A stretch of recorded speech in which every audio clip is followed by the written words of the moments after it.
This video is sponsored by Samsung, and they have sent us the brand new 43-inch Neo QLED QN90B TV. So you might not know this, but I'm a big fan of Rocket League, and I'm always looking to up my gaming experience. And Samsung have really hooked me up. Been playing a few games on this thing. Some of the features are amazing. Firstly, Loz set it up very easily, so that was good, and I didn't have to do it.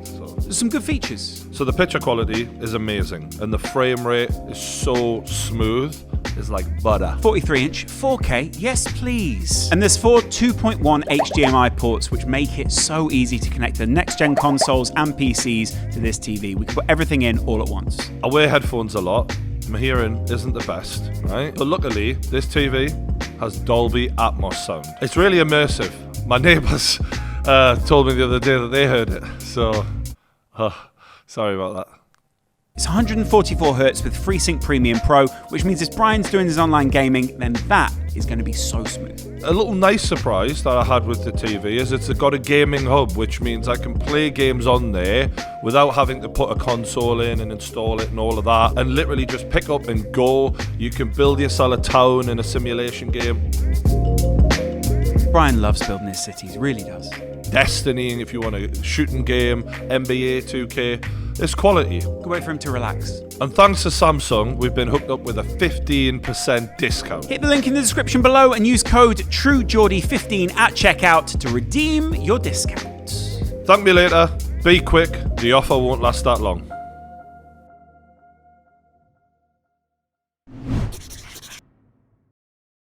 What about that head kick from Leon Edwards, eh? Enough of that. Today we're talking Tyson Fury. You all know that lately he's been calling out everyone, all of the top guys. Anthony Joshua, Alexander Usyk, even Joe Joyce got a call out lately. I'd be happy with any of those. So who's he fighting next? Derek Chisora. Don't get us wrong, massive respect for Derek Chisora. If there was a BMF title that they give out in the UFC and boxing, he'd be it. It doesn't really matter whether he wins or loses. You pay to see violence. The man is as tough as it gets. But in the UFC, the BMF guy, he's not a title contender. He's a mid-level guy who's in a competitive fight always, but can't beat the best guys. And that's why it's Derek Chisora. Case in point, he's lost 3 of his last 4 fights. When you're Tyson Fury and claiming to be the greatest heavyweight of all time, fresh off the back of a fight against Dillian White, which was absolutely pointless, by the way, we're expecting something big. You're giving it the big licks about how you do this Anthony Joshua and that Anthony Joshua. We're expecting something of that level, of that standard. So to go and fight a guy who's 3 losses in his last 4 fights, oh, and by the way, you've schooled him twice already back in the day. That was a guy who you're supposed to fight on the way up to the big fights. The only reason to run back a fight like that is if he's been on a rampage and you've got to have him again fight you because everyone wants to see it. That's not the case here. Nobody wants to see this fight. Most people have got too much respect for Derek Chisora for a start. We don't want to see the guy just needlessly beaten up. But also, if you're going to call yourself the greatest heavyweight fighter of all time, then your resume needs to reflect that. And fighting Derek Chisora for a 3rd time when the last time you didn't even fight him in your normal stance because it was that easy for you, it's a terrible look. It's embarrassing. Actually, I am one of the people who believes that Eddie Hearn and 258 and Anthony Joshua's side were the ones who pulled out of the Fury fight. I say that because in all of Eddie Hearn's interviews about it, he goes, well, we presume it was off when we see in Fury's Instagram post. And that's his excuse for why the fight didn't get made. Whereas Tyson Fury's side, Frank Warren's son, was literally saying, I emailed him, I rang him, I texted him, I rang him again, and I got nothing back. They just stopped negotiating with us. Despite what Fury said, that was bullshit. That's just for the Instagram. This is real negotiations here. And he didn't keep negotiating with us. So I was all aboard the fucking Fury hype train of, okay, the guy was scared. Whatever reason, whether it was to save the money for later, whatever. I don't care. They didn't want the fight. But if you're not listening to the interviews that I listened to, and you simply see the fight breaks down and then Tyson Fury makes a fight against Derek Chisora, who we know he can walk through on his worst day. It's a terrible look for Fury. Even whatever the fuck happened with the AJ fight is irrelevant, actually, at this point. It's just a shit fight to make. I thought the Dillian White fight was a bad fight to make, but I kind of understood a little bit of, okay, there's some intrigue for some people, yeah, even though I know exactly what the fuck's going to happen. But this? Fucking hell, man. This is not what an elite level champion does. You want to fight the best.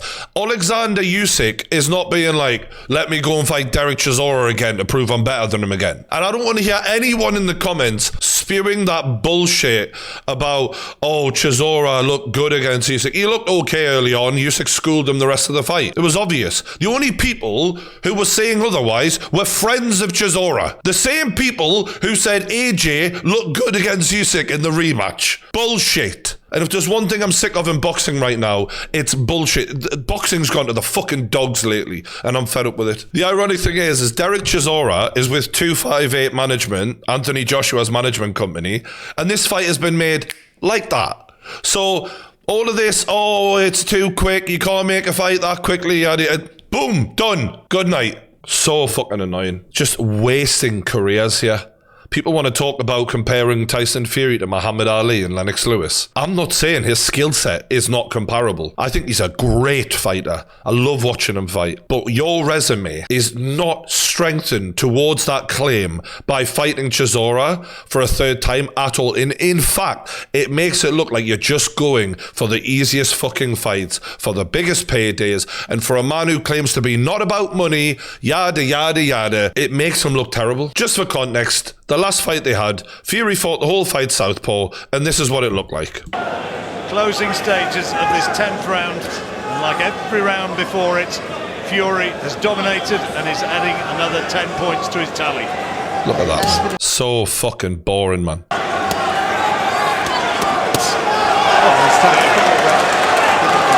that's from the side where he's not seeing. He's not slipping anything now. What a waste of time. Well, that should be it. Right there. Is he going to pull him out? I think he probably should. Yeah, that's it. No point. What a waste of fucking time. I mean, that was a waste of a fight. That was a waste of time. Let alone what we're about to see. Fury's better now than he was then, probably. Derek Chisora's older now. You know what I mean? I think we just need to accept that boxing's just shit now, innit? Just shite. The crowd are not entertained. The whole thing is just an absolute bore fest because we've got someone who cannot compete with Tyson Fury in any way, shape or form. Why do you want to make a fight like that? So that's what we've got to look forward to. Even the most staunch Tyson Fury fan should be looking at that thinking, why are you doing this? This doesn't strengthen anything other than your bank balance. And for someone who doesn't care about money, I don't see any other reason for it. What a waste of fucking time. And I hope as little amount of people buy this pile of shit as possible. Fucking waste of time.